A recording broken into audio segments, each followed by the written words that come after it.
औज़ुबिल्लाहिमिनश्शैतानिर्रजीम बिस्मिल्लाहिर्रहमानिर्रहीम अस्सलामु अलैकुम वरहमतुल्लाहि वबरकातुहू। आज मैं आपको वज़ू की फ़जीलत और बिस्मिल्लाह पढ़कर सोने वाले की बरकत और फजीलत बताऊंगी। कुरान पाक में ये बात बिल्कुल वाज़ेह है कि बेरहम से कुछ नहीं मांगा जाता, रहम करने वाले से ही मांगा जाता है। तो रब्बुल इज़्ज़त की ज़ात रहम करने वाली ही नहीं बल्कि बेहद रहम करने वाली है। फिर क्यों ना उसी ज़ात के आगे, उसी रब्बुल आलमीन के आगे हाथ फैलाकर मांगा जाए। मुझे हर रोज़ ये अल्फाज हिम्मत देते हैं कि रब्बुल आलमीन फरमाते हैं, तू घबरा मत, मैं तेरे साथ।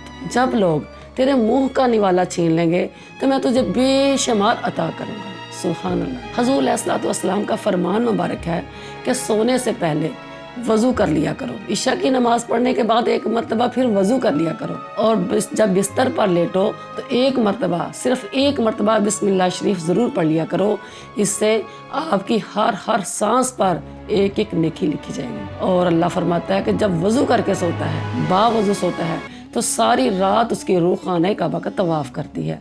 और जब वो सो कर उठता है तो जूता बाद में पहनता है तो फरिश्ता पहले ये मनादी करता है कि ए खुशनसीब इंसान, ए बावज़ू सोने वाले इंसान, है बिस्मिल्लाहिर्रहमानिर्रहीम पढ़ कर सोने वाले इंसान, अल्लाह ने तेरे कल के सारे गुनाह माफ़ कर दिए और तेरे लिए रहमत के और रिज़्क़ के दरवाज़े खोल दिए हैं। बिस्मिल्लाह आयत कुरान पाक की है और अल्लाह ने ज़ीनत दी कुरान पाक को बिस्मिल्लाह शरीफ से। जब घर में दाखिल हो तो एक मरतबा बिस्मिल्लाहिर्रहमानिर्रहीम पढ़ लिया करें और एक मरतबा सूरत इखलास पढ़ लिया करें तो अल्लाह आपको गनी कर देगा। जो शख्स 1,00,000 मरतबा बिस्मिल्लाह शरीफ पढ़ लेगा, दोज़ख की आग उसके ऊपर हराम हो जाएगी।